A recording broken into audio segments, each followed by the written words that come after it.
not even 2 months into the year, and there are 7 luxury trends that are outdated and they must go. This is what smart buyers are actually looking for instead. I'm Blake from Built by Becker. Over 15 years, 500 projects. I've watched a lot of luxury trends come and go like clockwork. But here's what kills me. I'm seeing homeowners spend massive money on features that are already losing value before the paint is even dry. And that's what's happening in the luxury market right now. By the end of this video, you'll know exactly which expensive features to avoid, what buyers are actually willing to pay a premium price for, and how to build a home that adds value for the next 20 years instead of looking outdated in 2. But quick, before we dive in, if you're planning any kind of remodel or new build and you don't want to guess which design choices are going to age, I've got something for you. Inside of my website, I have a design library. BuiltByBeckerMedia.com, we have multiple options for multiple prices and multiple values for each individual. You can sign up for the library, or you can just sign up and get that free home maintenance checklist. Doesn't matter to me, but we're here for you. Let's dive into it. First up, and this is gonna upset a lot of people, the all-white, ultra-minimalistic aesthetic. I'm talking stark white walls, white cabinets, white countertops, chrome everything, zero personality. This look exploded around 2018 to 2020 because it photographs so well for Instagram. Real estate listings loved it. Designers pushed it hard because it was easy to execute, but buyers in 2026, they're calling it a sterile hospital look, and they're moving on fast. According to the design executives like Evan Calbot, quoted in Martha Stewart's trend report, the stark gallery-like that dominated the past decade is finally winding down. People want homes that feel warm and personal again, and the data backs this up. Zillow's 2026 real estate trend shows mentions of color drenching. That's rooms painted in bold, saturated colors are up 179% in listings. Buyers want texture, warmth, character, not a space that feels like a doctor's office. So what's replacing it? Layered neutrals with depth. Think textured plastered walls, lime wash finishes, warm wood tones, earth-inspired colors like clay, olive, charcoal, and the materials. They have to have visual interest without being trendy. This is what designers are specifying in luxury homes that you'll need to sell in 2030. Outdated trend number 2, matte black everything. Now I know I've said this in videos, I love matte black, I hate matte black, but you know, the times and the trends are changing constantly. So matte black fixtures and hardware saturating every surface, faucets, cabinet hardware, light fixtures, window frames, everything. This trend peaked pretty hard around the end of 2022. I've installed so much matte black hardware, I could probably build a small house with leftover pieces. And it's great. Don't get me wrong, it's beautiful in the right setting. But after doing so much of it, these fixtures over the last 5 years, I can tell you exactly what happened. They date your space immediately. Black fixtures read as overly industrial, and they timestamp your renovation to a specific era. Walk into a house and see matte black everything, you know it was done between 2020 and 2023. So what to do instead? Mix the metals. The collected, curated look is what buyers are actually responding to right now. Layer different metal finishes and wood tones throughout the space. This adds depth, character, and makes a home feel like it was designed over time, not ordered from a single catalog or single designer in one afternoon. So maybe your range is black, but your faucets are unlacquered brass, your cabinet hardware is brushed nickel, and your lighting fixture is like an aged bronze. That looks collected over time, not bought in one single time from one place. Outdated trend number 3, trendy architectural details.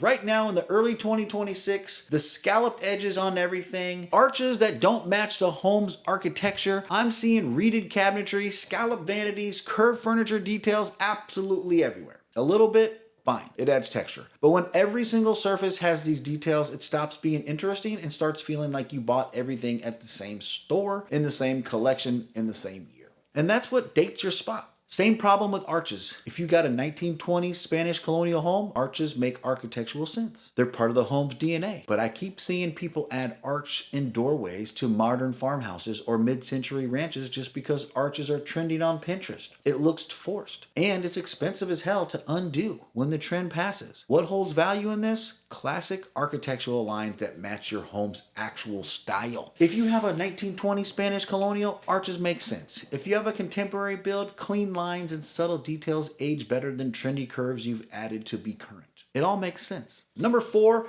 and this is a big one, over-specialized single-purpose rooms. These dedicated home theaters with stadium seating or these wine cellars that hold 500 bottles, things like that. Turns out most buyers want flexibility. They want spaces they can actually use, not rooms tailored to a specific hobby. Your $60,000 dedicated home theater might be the dream of yours, but the next person, maybe not. And it's not all about home theaters because streaming quality and 85-inch TVs have gotten really good. Now, you've got this weird room with stadium seating that can't really convert to anything else. What's smarter? I think it's to keep multi-functioning spaces. I'm thinking about something like a media room that doubles as a guest room with a Murphy bed, or like a home gym that's actually a flex room with good flooring and electrical for the equipment. But it could easily become an office or a playroom. The thing is that buyers in 2026 are prioritizing adaptability over specializations. Now, outdated trend number 5. High maintenance specialty features. These luxury features that look good on Instagram but buyers don't want to deal with. Here's an example. These massive freestanding soaking tubs that never get used. Koi ponds, exotic landscaping with rare plants that need constant professional care. These need a lot of time and money to keep it in good shape. And now buyers today prefer spaces that are easy and affordable to maintain. This is partly because labor costs for specialized maintenance have gone through the roof, and people want homes that don't require a part-time job to keep them looking good. So in short, in using the same examples, I would replace them with low maintenance luxury. Walk-in showers with high-end tile and multiple shower heads instead of tubs that never get used. Native landscaping that's drought tolerant and doesn't need weekly professional care. Features that are beautiful but don't require a part-time job to maintain. And number 6, outdated, overly complex smart home systems. Homes with smart systems installed 5 to 7 years ago that use proprietary hubs that can't integrate with current technology, we are warning buyers are avoiding these hubs and automation systems because they become obsolete really fast. And then homes with overly complex automation where you need a PhD to turn on lights, to roll down your blinds, and all these other functions to turn on the stove or the doorbell or the alarm system. What homeowners are looking for in 2026 is simple. Compatible smart home integration, products that are supported by Apple, Google, Amazon, Samsung, etc. These are the type of devices that work from different brands, they work together seamlessly, and they don't require those hubs. A good way to future-proof your system is to stick with these certified devices. Keep things simple and intuitive, and not lock yourself into one ecosystem that might be outdated in 5 years. Most smart homes in 2026 have around 15 to 20 connected devices, but the key is they all communicate through one standard instead of a bunch of different. Trend number 7. Bold, overly personalized finishes and permanent features. Bright, jewel-toned cabinets, unique wallpaper with custom murals, quirky tile patterns that showcase your personality. Look, I know I've made videos about this in the past, and if you're gonna live there for a long time and that's your personality, for God's sake, do it, love it, and own it. But if you're looking to sell, if you're thinking about moving in the future, if you're remodeling right now and you're not going to age in place or stay there for a while, these don't make sense. Super bold, highly personalized finishes usually hurt resale value. It's not that buyers hate color or personality, it's just when expensive permanent features are designed around one specific taste, you're creating extra work for the next owner. When someone walks into a kitchen with emerald green cabinets to floor to ceiling, wallpaper covered in flamingos, they're not thinking it's fun. They're thinking, how much is this going to cost me to redo? And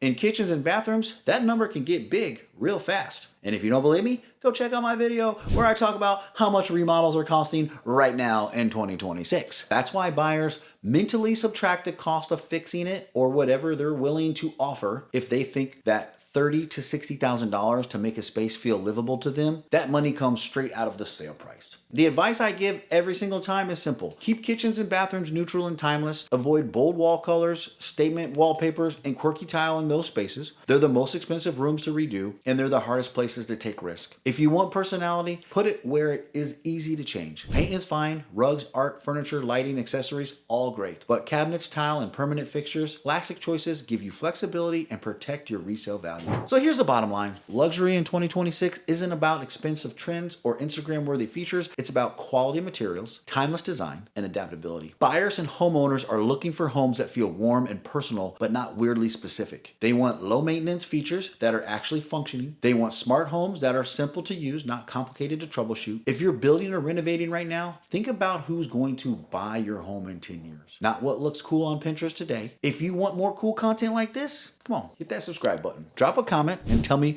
which one of these trends have you seen in homes that you're looking at. And if you're planning a project and you want ongoing guidance instead of guessing, our design library membership is in the link in the description. It's where I share the same tools, decisions, and frameworks that I use with real clients to choose materials, finishes, and features that actually hold up over time. Not just what looks good right now. If you're making a lot of decisions, having that resource can save you thousands from massive expensive mistakes. All right, I'll see you on the next one. Thanks for watching Built by Becker.